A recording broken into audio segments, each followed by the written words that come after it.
Abrimos, señoras y señores, la tertulia en este miércoles que es 11 de mayo del año 2022. Tertulia formato 1-3. Acá en el estudio está conmigo Patricia González. Buen día. Buen día, un gusto. Las otras tres voces participan a distancia. Voy primero con el saludo a Fernanda Sfeir. Buen día. Buen día, Emiliano. ¿Cómo andan todos por ahí? ¿Dónde estás? ¿En tu casa? En mi casa. Me han gripado. Ah, Sigue mira. por las dudas. Sí, por las Me dudas. guardé. Está bien, te agradecemos la cautela esa. Allí está rodeada de libros, Sí. con el mate, con el termo. También en su casa, supongo, Leonardo Costa. Buen día. Buen día, ¿qué tal? Sí, en mi caso me están corriendo los expedientes nada más. ¿Cómo?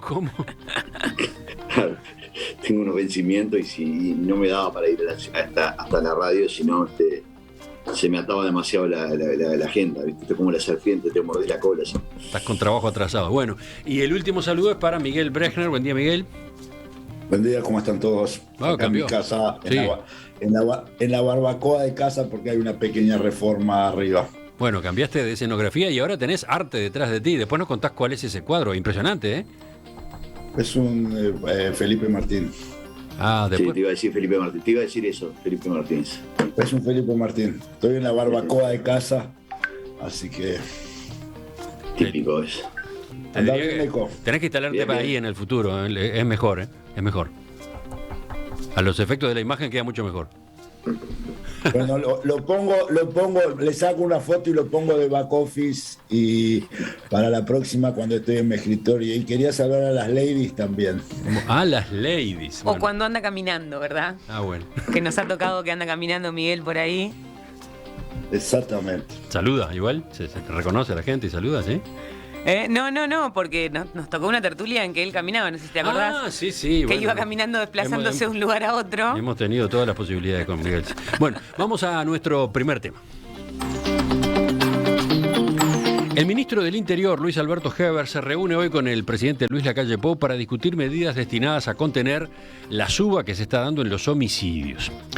Según el último informe oficial, en el primer trimestre de este año, la cantidad de asesinatos fue 33% mayor que la del mismo periodo de 2021. Pero después vinieron 2 meses más. Abril cerró con 32 homicidios, uno más que un año antes, y mayo, el mes que estamos recorriendo, trajo una especie de avalancha. En los primeros 10 días ocurrieron 15 casos, cuando hubo 16 en todo el mes de mayo de 2021. Ayer en rueda de prensa, Heber sostuvo que el crecimiento de este delito se debe a una disputa muy dura por el territorio entre bandas de narcotraficantes. Como se ha tenido éxito en otras áreas en donde hemos ido combatiendo el narcotráfico y se disputan mucho más violentamente los espacios que quedan, las bocas de pasta base no solamente son un lugar donde se provee drogas, sino donde se producen los enfrentamientos y los crímenes. El ministro dijo que su cartera no se va a quedar de brazos cruzados y agregó que con su equipo tienen un plan para bajar los homicidios. No detalló las medidas, pero aseguró que ese plan incluye incentivar la presencia policial en zonas de conflicto, con una mayor carga horaria en los momentos del día en que ocurren más delitos, y también coordinar acciones con otros ministerios para lograr, dijo, un abordaje mucho más amplio de la seguridad. ¿Qué dicen a propósito de esta situación que se ha ido configurando, de estos números que hemos ido conociendo? ¿Quién empieza? A ver, yo empiezo yo si quieren. Leonardo. A ver, el número de homicidios es sumamente preocupante. La forma de los mismos es más preocupante aún. Y creo que el manejo comunicacional que también se está haciendo sobre la situación dista de ser el óptimo. Está claro que en Uruguay hay un problema muy serio de narcotráfico y también está claro que la estrategia por lo menos comunicacional del gobierno ha sido el combate a las bocas de pasta base y al microtráfico. Y ahí, por lo pronto, yo no digo que no haya que hacer eso, pero me parece que el foco principal acá no estaría, me parece, en ese punto, sino está mucho más vinculado a las grandes bandas de crimen organizado. Y para eso me parece que la respuesta de mayor presencia policial, que es necesaria y que desde el punto de vista de la población da un efecto, diría yo, tranquilizador o placebo. El gran trabajo acá a hacer es un trabajo de inteligencia. Es preocupante el manejo que hay sobre el tema, mejor dicho, el manejo de las bandas de narcotráfico. Es preocupante la importación de, comillas, tecnología y manejo, digamos, del delito que tienen estas bandas. Y un corolario de eso es, naturalmente, el sicariato. El sicariato, recuerdo hace unos años al entonces fiscal de corte que decía, falta que se junte la oferta con la demanda. Y la oferta y la demanda se juntaron, y ahora, lamentablemente, el sicariato parecería ser, por ahora, está reducido al conflicto entre bandas, pero no va a faltar mucho, si no se le hace un combate en serio, en que eso vaya más allá de la frontera de las bandas criminales. Y ahí vamos a tener un problema muy serio desde el punto de vista comunitario. No porque las vidas de uno valgan menos que las de otro, porque las vidas de uno valen lo mismo que las de otro, sino por el efecto que eso pueda tener en justamente el combate mismo al crimen organizado. Yo creo que esto es el síntoma de una enfermedad muy seria que tenemos, que es cómo el crimen organizado se ha sentado y ha logrado tomar posiciones de poder en el sentido de territorio, en el sentido de armamento y en el sentido también de control de ciertos barrios o ciertos territorios. Patricia. Pensé que... que... No, porque Miguel estaba levantando la mano. No, pero dale vos, Patricia. Dale.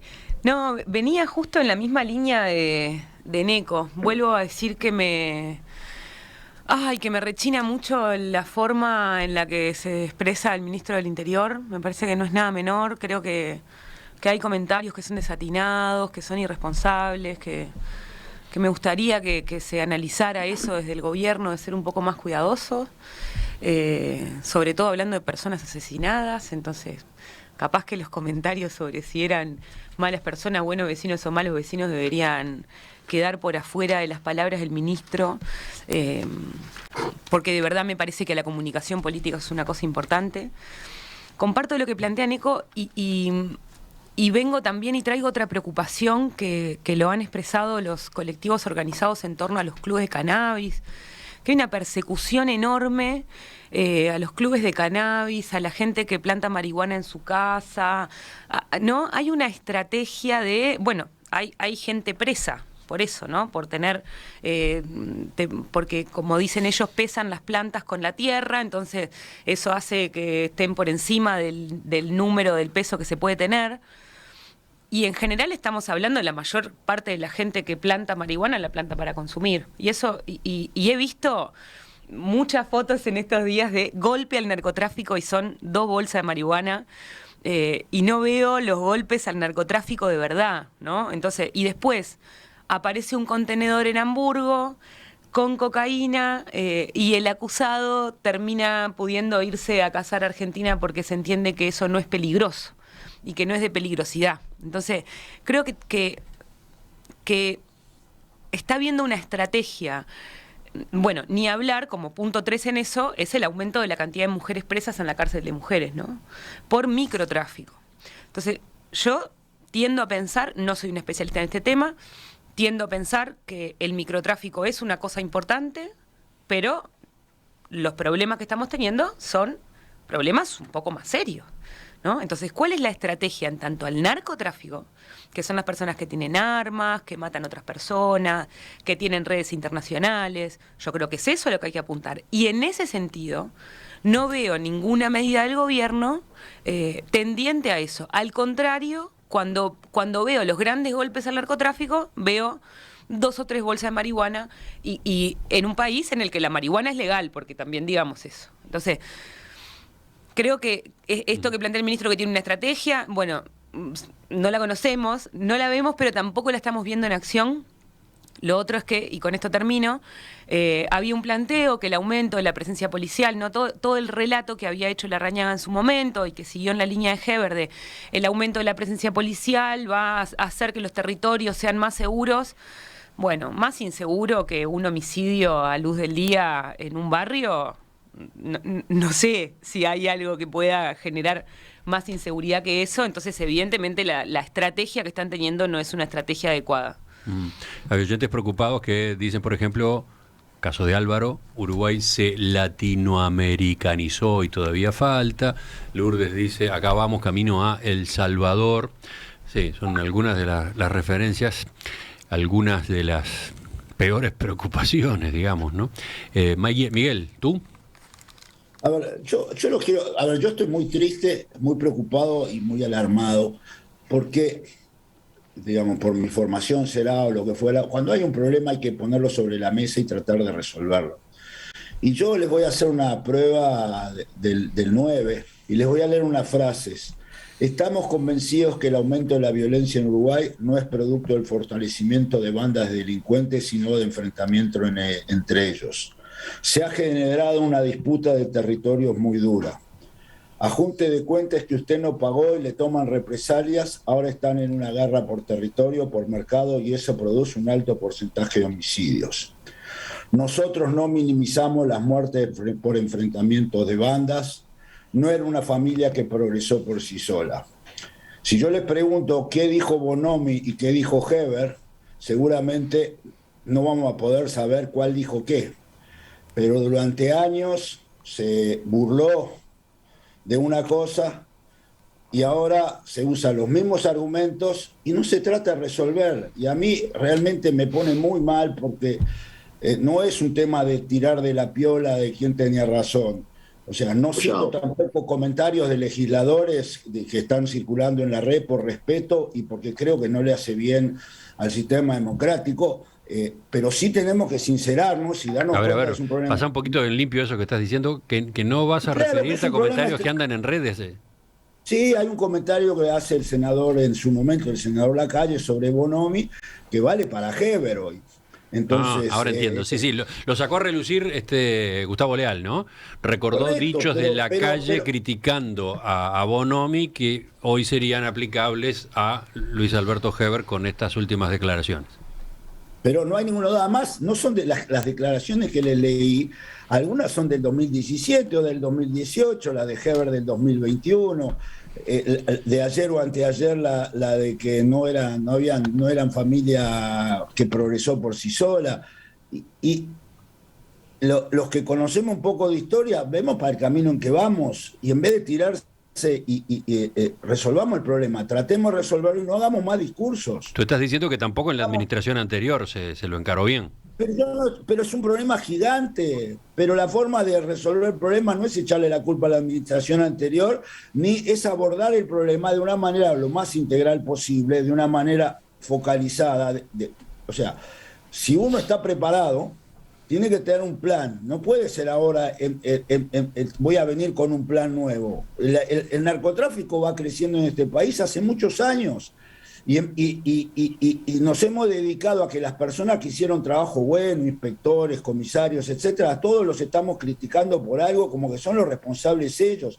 Y hay que cuidar a esa gente que sabe. Y realmente es doloroso porque ¿qué plan nuevo va a haber? ¿Seguir haciendo lo mismo? Hace 2 años y medio ya estamos en esta cosa y lo único que está es incrementando y encima de todo, creo que lo que pasó el otro día con la persona descuartizada, casi que es una cosa impensable para la sociedad uruguaya. Impensable, pero está casi pasando y yo diría, debería haber habido una alarma pública, como hubo cuando el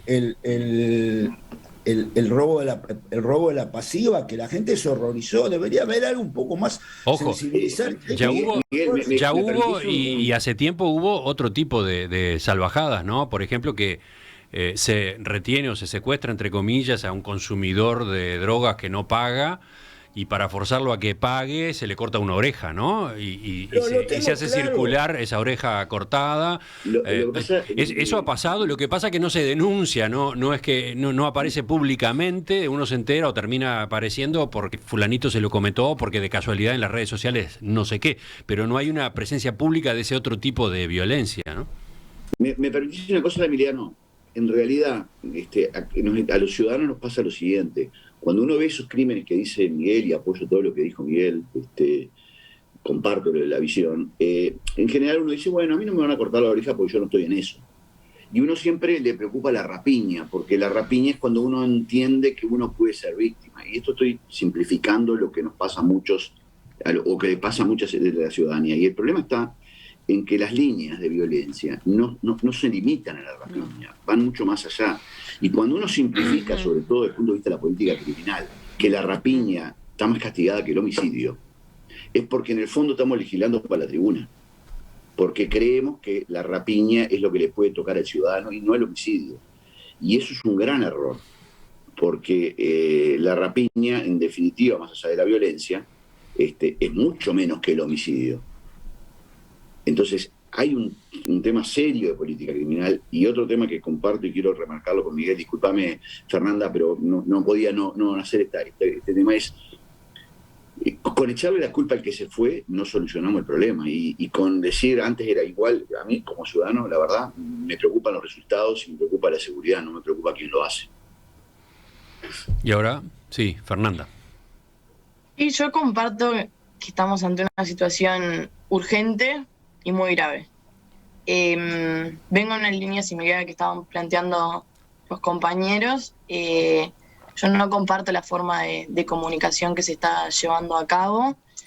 Creo que cuando se plantea, que yo entiendo que lo que se busca lógicamente no es justificar, porque creo que tampoco lo pretendía hacer Bonomi sino que se intentaba explicar una situación, se intentaba, cuando se dice, bueno, esto es producto del crecimiento de las bandas, de narcotráfico, que no me queda ninguna duda, tanto del ministro actual como anteriormente, es lógico que esto no se hace para buscar justificar los resultados, pero no estoy de acuerdo con comunicarlo de esa manera. Creo que no justifica, por más de que no sea lo que se pretenda, y no alcanza. Yo estoy de acuerdo con lo que plantea, lo que creo que fue Neco, que lo planteó, de esto de que, bueno, todas las vidas valen uno, y la violencia que se genera también en torno a esto. Iba un poco en la línea que se planteó con el hecho de, creo que el gran problema al que nos estamos enfrentando es que seguimos combatiendo la consecuencia y no la causa. Como sociedad seguimos hablando y nos seguimos escandalizando cuando vemos el resultado, cuando vemos el homicidio, pero no estamos hablando de por qué pasan las cosas, porque está bien y acá hay lógicas distintas, que también ese es otro tema, ¿no? Yo creo que cuando se habla de seguridad pública se pretende plantear una estrategia de seguridad que ataque de manera similar a problemas que no son similares, y que las causas también del delito no siempre responden a sucesos o a hechos similares. Entonces creo que ahí también seguimos teniendo un error. Y en cuanto a lo que decía Neco, ¿no? Decía, bueno, sí, por un lado, para el narcotráfico, reforzar el tema de inteligencia. Pero yo hace unos días también lo planteaba el hecho de la presencia estatal. Cuando vimos hace unos días al hecho que ocurrió de estos 15 vecinos que agredieron a los 2 policías porque estaban intentando que no se llevaran a otro de los vecinos que presuntamente había cometido un delito. Yo ahí lo que veía, o sea, más allá del hecho puntual, es yo siempre entendí al rol de la policía y de la represión del delito como la última oportunidad o el último espacio que tiene el Estado de contacto con el sujeto. Yo creo que cuando se llega a esa instancia es porque falló la educación, fallaron los clubes de niños, falló el MIDES, falla el Estado en el contacto con esa persona sistemáticamente. ¿Y cuál es la última oportunidad que tiene el Estado para trabajar con esa persona? Bueno, justamente sí, se reprime el delito por hecho puntual, pero después, ¿qué hacemos con esa persona? Creo que seguimos postergando la discusión de cómo entendemos el sistema penitenciario, qué queremos. Creo que cuando hablamos de seguridad pública, seguimos hablando de la represión del delito puntual cuando es la consecuencia. Seguimos sin hablar de las causas. Entonces, esto es como una pelota que sigue creciendo y seguimos sin tratarlo como un tema integral. Seguimos asimilando seguridad a represión y nada más, que también, lógicamente, hay que hacerlo cuando se comete el delito. Pero hay que trabajar para que esos delitos no existan también. Y creo que ahí está el gran problema de todo el sistema político, de la gran mayoría, que seguimos sin hablar de eso y seguimos viendo, bueno, cómo bajamos el número de homicidios. Pero bajar el número de homicidios significa que esos homicidios no lleguen a existir. No sé si me explico. Sí. Sí. Y creo que Lo que todos pasa que, más o menos coinciden. Vaneco ahora y Patricia después, los dos Sí. estaban esperando para hablar. Yo obviamente que el tema principal acá es de seguridad y creo que en esto hay un tema que es que los ministros del Interior terminan siendo el ministro de la Policía y no el ministro del Interior. Y eso le pasó a Bonomi. A ver, ¿cuál es la distinción? Y que en definitiva terminan siendo los portavoces de la policía. Y yo, la verdad que la policía está muy bien, pero para mí la seguridad no es un tema de la policía. La seguridad es un tema del Estado y de cómo yo considero que debo tomar este tema. Y termina el ministro, el único ministro en los últimos años que dijo, no, este es un tema de la policía, pregúntale a ellos, yo soy ministro del Interior, fue Operti. A partir de ahí todos los ministros terminaron siendo cooptados por la policía. En el buen sentido, no en el sentido peyorativo de la palabra cooptado.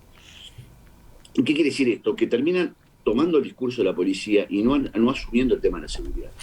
Ese es un primer problema. Y el segundo problema que yo veo, y acá voy a cambiar un poquito de ángulo de la cosa, es más político.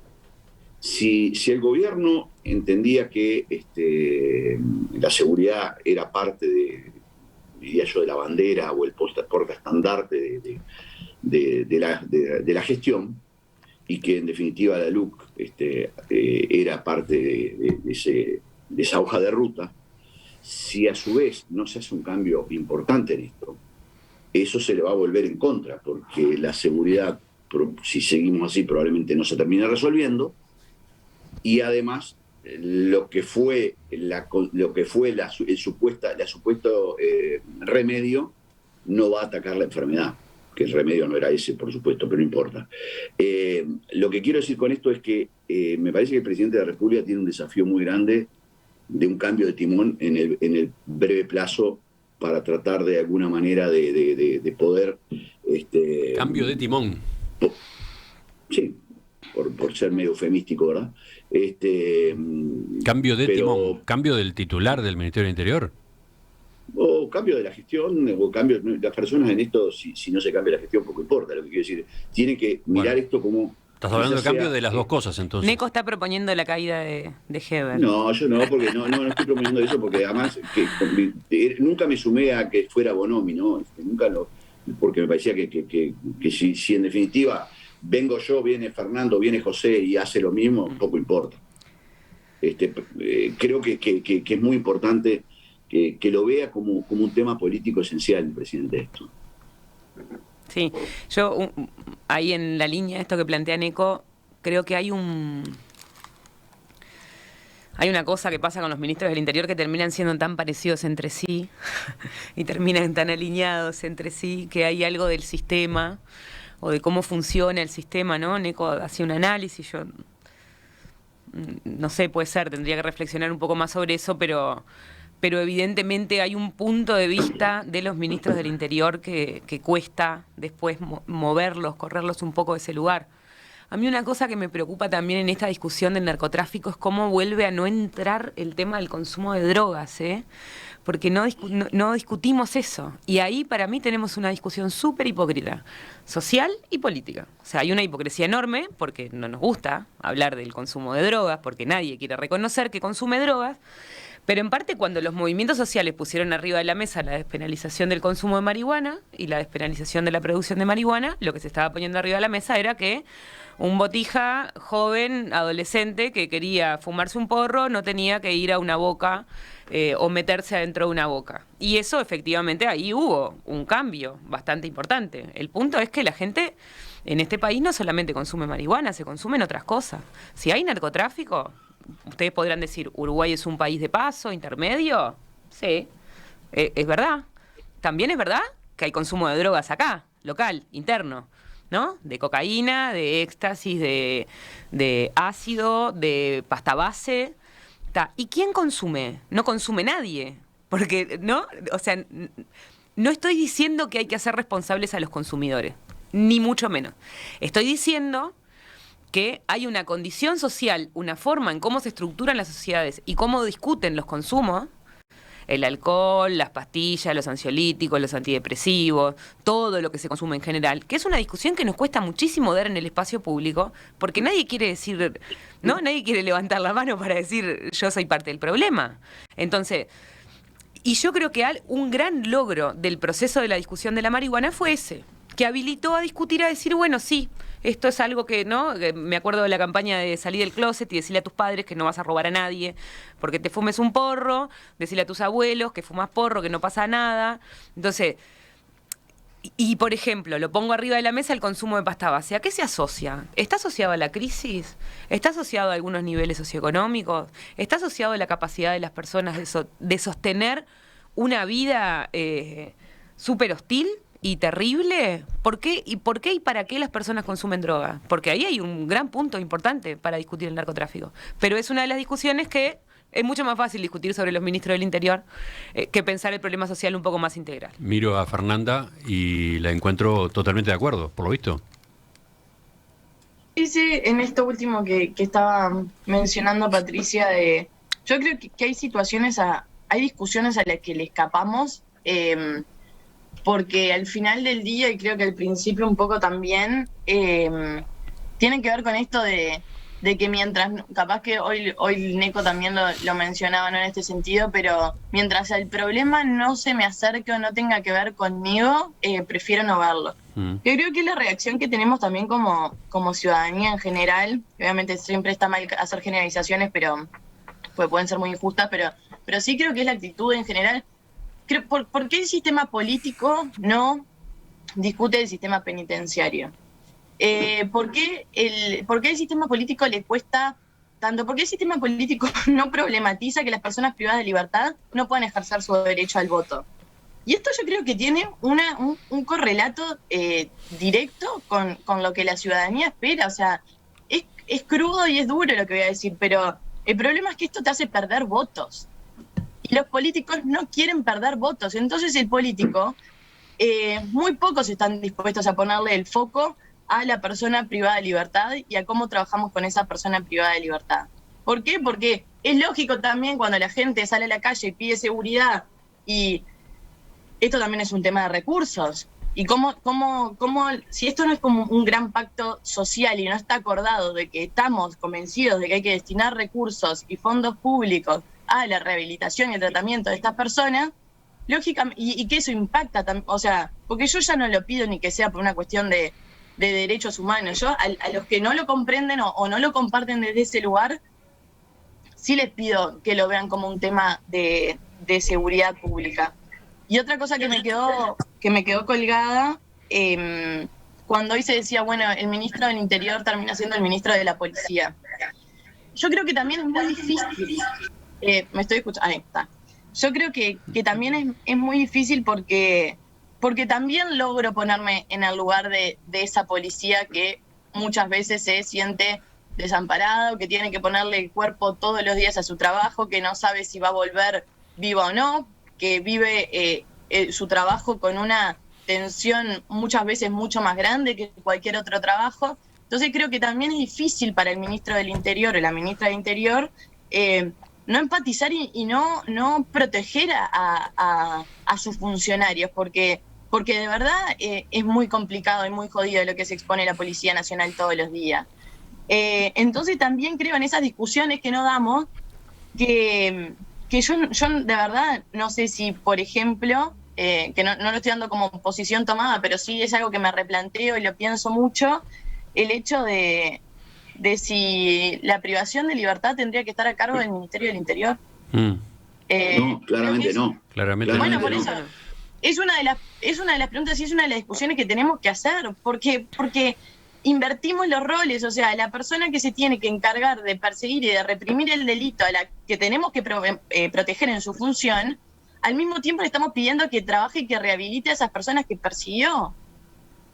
Conceptualmente no es coherente y no es sólido. Entonces creo que son como todas esas pequeñas cosas que entiendo que el sistema político no va a dar la discusión hasta que la sociedad no lo plantee o lo encare de esta manera, porque es un tema que hace perder votos y por eso ninguno habla de esto. Y por eso entiendo yo que no se encara desde esta perspectiva, porque lamentablemente la política también tiene mucho de electoral. Miguel, tú, y después con Neco ya cerramos. Muy breve. Yo todo lo que pido es un poco más de humildad, un poco más de pienso, poner sobre la mesa el próximo hecho que va a ser la corrupción de los jueces, el famoso plata o bala que estaba en Colombia. Y va a pasar, porque nosotros seguimos creyendo que acá no pasan las cosas y terminan pasando. Y creo que hay que estar un poco más humilde en ver cómo vamos a hacer esto, no hacer burlas ni del auto blindado, ni de todas esas cosas que son importantes, defender a los que están, tienen que protegerse. Creo que esas cosas, o sea, tenemos que ser más humildes, tratar de empezar a ver cómo resolvemos el problema, pero este es un problema que también ya tuvo otros carices en la región y hay que ver qué se puede hacer, pero sin estar todo el día gritando, sin estar todo el día mirando para atrás, sino decir, bueno, ¿qué hacemos cuando mañana amenacen a los jueces? Bueno, ¿qué hacemos cuando pase algo como lo que acaba de ocurrir en Colombia, ¿no? Un fiscal paraguayo que trabajaba en temas de narcotráfico fue ejecutado cuando estaba de vacaciones en Cartagena, ¿no? Absolutamente. Vaya sicariato ese. Yo creo que el Uruguay necesita discutir ciertas cosas, lo que decía Fernanda, las cárceles no pueden estar en manos del Ministerio del Interior, se tiene que discutir la creación del Ministerio de Justicia y una gran reforma del Código Penal. Lo que pasa que lamentablemente las cosas necesarias no son urgentes muchas veces para el sistema político. Y bueno, y yo creo que nosotros, que por lo menos en mi caso no tengo ninguna militancia política salvo la de Ciudadana, no de Ciudadanos sino de la Ciudadana, por las dudas que alguno hiciera chiste, me parece que tenemos que pensar estas cosas en una dimensión más histórica, digamos, más de lo que se viene y en perspectiva justamente de evitar lo que decía Miguel, que es el sicariato en el sistema de justicia.